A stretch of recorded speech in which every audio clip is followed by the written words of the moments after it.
सवाल की खूबसूरती आपको कब पता चलेगी? जब आप इसे सॉल्व करोगे, इसका एक्सप्लेनेशन सुनोगे। चैप्टर का नाम है सॉल्यूशन और टॉपिक का नाम है ideal and non ideal solution. आइए देखते हैं। बोल रहा है कि दो लिक्विड है, लिक्विड ए और लिक्विड बी, दोनों ही वोलेटाइल है। ए लिक्विड का प्योर फॉर्म में जब है तो इसकी जो बॉइलिंग पॉइंट है वो है 115 डिग्री सेल्सियस, और बी जब प्योर फॉर्म में है तो इसका बॉइलिंग पॉइंट है 138 डिग्री सेल्सियस। जब इन दोनों को मिक्स किया है तो जो इनकी मिक्स करने से जो मिक्सचर बना है उसका बॉइलिंग पॉइंट है 105 डिग्री सेल्सियस। तो बताइए इस मिक्सचर के लिए कौन सा ग्राफ सही है? तो सबसे पहले हमें जानना होगा कि ये मिक्सचर किस चीज को रिप्रेजेंट कर रहा है। क्या ये आइडियल सॉल्यूशन को रिप्रेजेंट कर रहा है? क्या ये नॉन आइडियल सॉल्यूशन को रिप्रेजेंट कर रहा है? अगर ये नॉन आइडियल सॉल्यूशन को कर रहा है तो किस टाइप के नॉन आइडियल सॉल्यूशन को कर रहा है? क्या ये पॉजिटिव डेविएशन वाले को शो कर रहा है या नेगेटिव डेविएशन वाले को शो कर रहा है? तो सबसे पहले अगर प्योर से मिक्सचर का बॉइलिंग पॉइंट डिफर किया तो वो आइडियल तो नहीं होगा, यानी नॉन आइडियल के कैटेगरी में जाएगा। अब नॉन आइडियल का कैटेगरी दो टाइप का होता है, पॉजिटिव डेविएशन वाले और नेगेटिव डेविएशन वाले।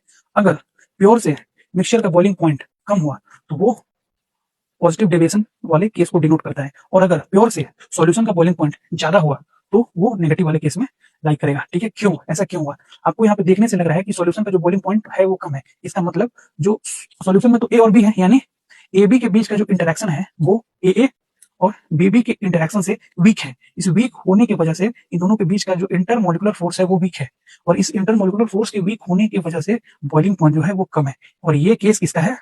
पॉजिटिव डेविएशन का। ठीक है, तो ऑप्शन जाएगा। और पॉजिटिव डेविएशन के लिए ग्राफ कौन सा होता है? तो ये बी ऑप्शन वाला। ठीक है, अगर क्वेश्चन में बोलता कि सॉल्यूशन का बॉइलिंग पॉइंट 140 डिग्री सेल्सियस है, इसका मतलब आइडियल तो ये वैसे भी नहीं होता। अब ये नॉन आइडियल केस में नेगेटिव डेविएशन को डिनोट करता है। क्यों? क्योंकि यहाँ पे प्योर से सॉल्यूशन का बॉइलिंग पॉइंट ज्यादा है, यानी जो ए और बी के बीच का इंटरेक्शन है वो स्ट्रॉन्ग होगा, इससे ए से और बी से। ठीक है, इसका मतलब ए और बी के बीच में इंटरमोलिकुलर फोर्स जो होगा वो स्ट्रॉन्ग होगा, और स्ट्रॉन्ग की वजह से जो इनका बॉइलिंग पॉइंट होगा वो ज्यादा होगा। इसीलिए जो ये केस जो है वो डिनोट करेगा नेगेटिव डेविएशन को, और उस समय ऑप्शन जाता सी। लेकिन यहाँ पे अपोजिट केस है, इसीलिए ऑप्शन क्या है? बी। Thank you.